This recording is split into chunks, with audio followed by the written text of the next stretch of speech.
الله معكم أحبائي. آخر تطورات الحرب بين روسيا وأوكرانيا حتى صباح 24 من نوفمبر.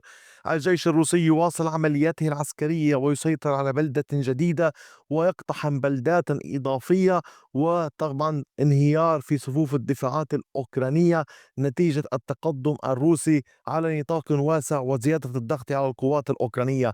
تابعوا الفيديو حتى النهاية. وأيضا تذكير هام: سيكون هناك فيديو صباحي، وإن تسارعت الأمور بشكل كبير قد يكون هناك فيديو ظهرا إضافة للفيديو المسائي. لذلك حاولوا أن تقوموا دوما بتفقد القناة، لربما يكون هناك فيديوهات إضافية. طبعا سنبدأ باتجاه كوراخوف في منطقة دانياتسك، حيث استطاعت القوات الروسية بعد التقدم والاختراق مساء أمس باتجاه رومانيفكا من التقدم والسيطرة الكاملة على بلدة إيلينكا، حيث اضطرت القوات الأوكرانية للانسحاب من إيلينكا خوفا من التطويق. تراجعت من موقعها هنا نحو رومانيفكا ونحو يلزافيتيفكا، وما أدى إلى تقدم الوحدات الروسية والسيطرة على كامل هذه المنطقة باللون الزهري. هذه المنطقة باللون الزهري يمكن القول يبلغ عمقها 2.3 كيلومتر كحد أقصى، وعلى امتداد 3.66 كيلومتر. سيطرت القوات الروسية على بلدة إيلينكا هنا بشكل كامل، وسيطرت على أجزاء من بلدة رومانيفكا. والآن لدينا بلدة جديدة تحت سيطرة الجيش الروسي. إضافة إلى ذلك لدينا ضغط كبير على القوات الأوكرانية المنتشرة في يازافيتيفكا، حيث تحول الجزء الغربي المتبقي من البلدة إلى منطقة رمادية تعمل القوات الروسية على خوض معارك بها. إضافة إلى ذلك تخوض القوات الروسية اشتباكات كبيرة مع القوات الأوكرانية في النصف الغربي من رومانيفكا. لذلك هي يمكن القول ثلاثة أهداف في وقت واحد: السيطرة على بلدة، الاشتباك في يزافيتيفكا، والاشتباك في رومانيفكا. والآن لننتظر ماذا ستفعل القوات الأوكرانية.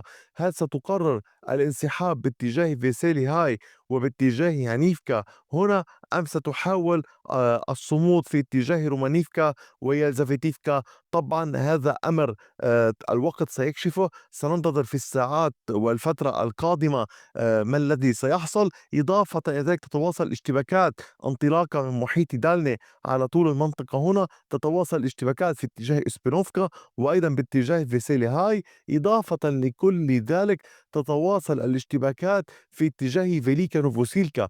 تابعوا الفيديو حتى النهاية، لدينا الكثير من التطورات.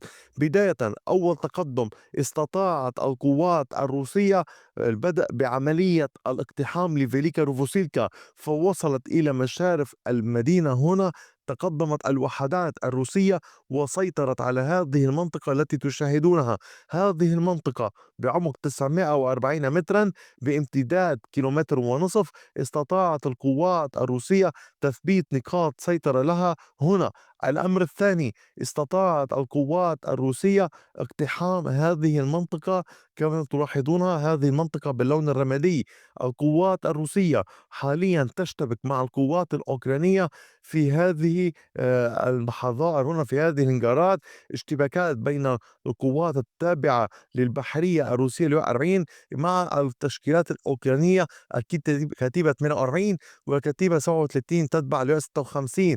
اشتباكات على طول المنطقة هنا، على طول هذا الطريق الرئيسي الذي يؤدي للدخول إلى فيليكا نوفوسيلكا.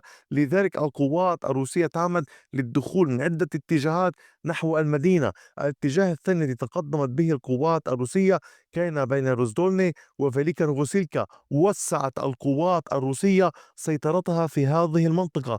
تقدمت الوحدات الروسية بعمق يصل إلى 910 متر بامتداد 4 كيلومتر. سيطرت القوات الروسية على كامل هذه المنطقة، وبالتالي القوات الروسية كما قلت لكم تحاول قطع خطوط الإمداد من نطاق قريب ومن نطاق أوسع شيئا فشيئا. وهي اليوم تبعد هنا 1.35 كيلومتر عن خط الإمداد هذا. القوات الروسية أيضا بتقدمها هنا تحاول الضغط باتجاه روزدولني من الجهة الجنوبية، وتحاول الضغط على فيليكا نوفوسيلكا من الجهة الشمالية. فهل ستستطيع القوات الأوكرانية الصمود أمام عمليات التطويق هذه التي تعمد إليها القوات الروسية؟ هل ستنجح القوات الروسية في ذلك، أم أن هناك ربما هجمات مضادة يجهز لها الأوكران؟ هذا أمر أيضا الوقت سيكشفه. على صعيد روزدولني أيضا استطاعت القوات الروسية التقدم نحو الطريق الإمداد هذا. اقتربت الوحدات الروسية، سيطرت على هذه المنطقة باللون الزهري.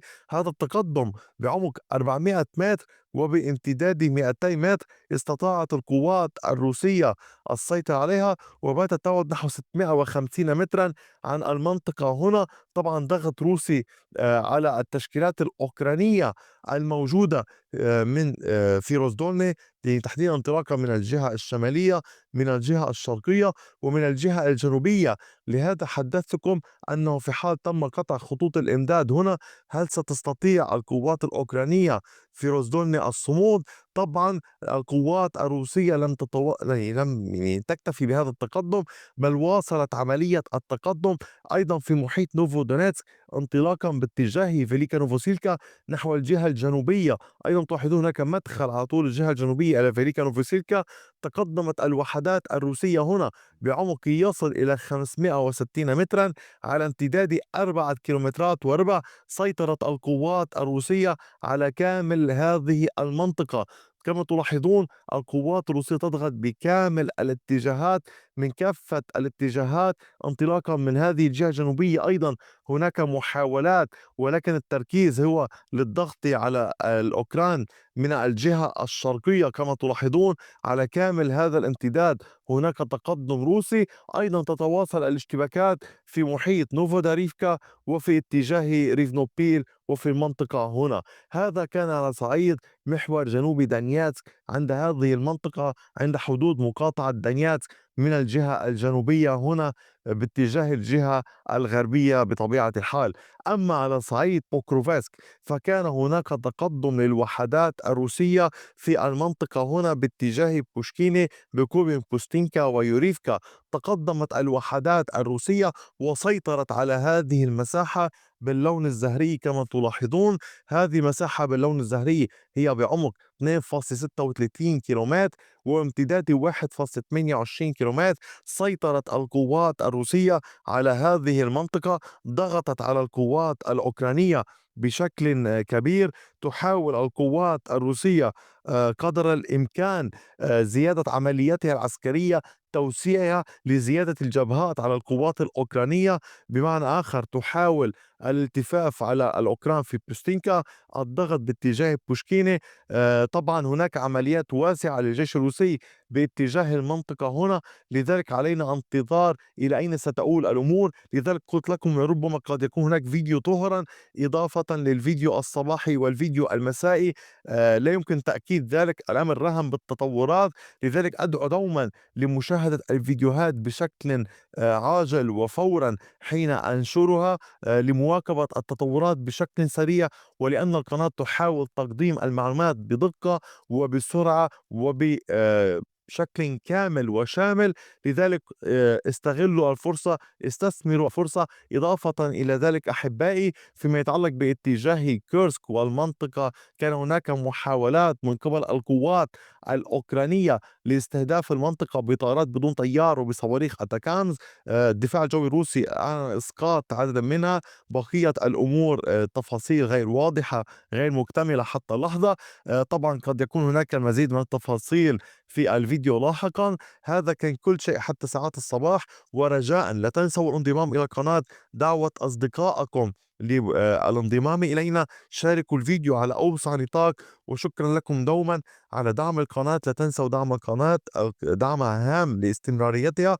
التفاصيل موجودة بالوصف الخاص بالفيديو. وأيضا يمكن لكم سؤالي حول كيفية دعم القناة، شاركوا الفيديو رجاء. وشكرا لكم دوما على كل شيء، والى اللقاء بفيديو آخر.